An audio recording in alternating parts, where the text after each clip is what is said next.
Welcome to our channel world of happy kitchen. ഇന്ന് ഞാൻ നിങ്ങൾക്ക് പരിചയപ്പെടുത്താൻ പോകുന്നത് അവോഗാങ്സിനെ കുറിച്ചാണ്. നിങ്ങൾ കേട്ടിട്ടുണ്ടോ അവോഗാങ്സ് എന്താണെന്ന്? നമ്മൾ കടയിൽ നിന്ന് മേടിക്കുന്ന അവക്കാഡോ സീഡിനെ ഒരു ഇൻഡോർ പ്ലാന്റായി വളർത്തുന്നതിനാണ് അവോഗാങ് എന്ന് പറയുന്നത്. നമുക്ക് നോക്കാം എങ്ങനെയാണ് ഒരു അവോഗാങ് ഉണ്ടാക്കുന്നത്. അതിനായിട്ട് നമ്മൾ ആദ്യം അവക്കാഡോ രണ്ടായി മുറിക്കുക. അതിലത്തെ സീഡ് എടുത്ത് അതിൻ്റെ ബ്രൗൺ കളറിലുള്ള കോട്ടിങ് റിമൂവ് ചെയ്യുക. അപ്പോൾ ഈ ചിത്രത്തിൽ കാണുന്ന പോലെ ഒരു ക്രീം കളറിലുള്ള ടെക്സ്ചർ ആയിരിക്കും. അതിൻ്റെ 3 സൈഡിലും നമ്മൾ ഓരോ ടൂത്ത് പിക്ക് കുത്തി കൊടുക്കണം. ഇത് വെള്ളത്തിൽ വയ്ക്കുമ്പോൾ ബാലൻസ് ചെയ്ത് ഇരിക്കാൻ വേണ്ടിയാണ്, മുങ്ങി പോവാതിരിക്കാൻ വേണ്ടിയാണ് നമ്മളിങ്ങനെ ചെയ്യുന്നത്. നന്നായി ഉള്ളിലോട്ട് കുത്തി വയ്ക്കരുത്, ജസ്റ്റ് ഒന്ന് ചെറുതായി ഒന്ന് വെച്ചാൽ മാത്രം മതി.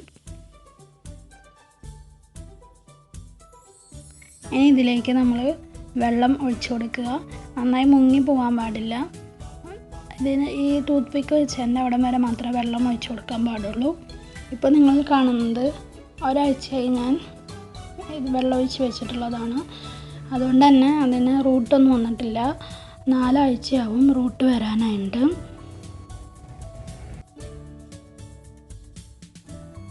ഒരാഴ്ചയും കഴിയുമ്പോൾ അതിലത്തെ പഴയ വെള്ളം മാറ്റി പുതിയ വെള്ളം ഒഴിച്ചു കൊടുക്കണം. ഫ്രഷ് ആയിട്ടുള്ള വെള്ളം ഒഴിച്ചു കൊടുക്കണം. ക്ലോറിൻ വാട്ടറിലൊന്നും ഇത് വെക്കാൻ പാടില്ല, അത് വളരത്തില്ല.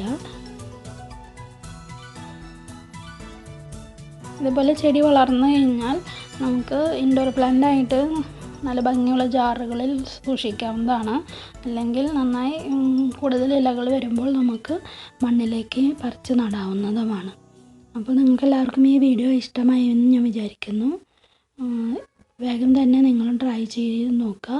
നിങ്ങൾക്ക് നല്ല ഭംഗിയുള്ളൊരു ഇൻഡോർ പ്ലാന്റ് സ്വന്തമാക്കാം. അപ്പോൾ വീഡിയോ ഇഷ്ടമായെങ്കിൽ ദയവായി ലൈക്ക് ചെയ്യുക, കമൻറ്റ് ചെയ്യുക, സബ്സ്ക്രൈബ് ചെയ്യുക. മറ്റൊരു വീഡിയോയുമായി വീണ്ടും കാണാം. Thank you for watching.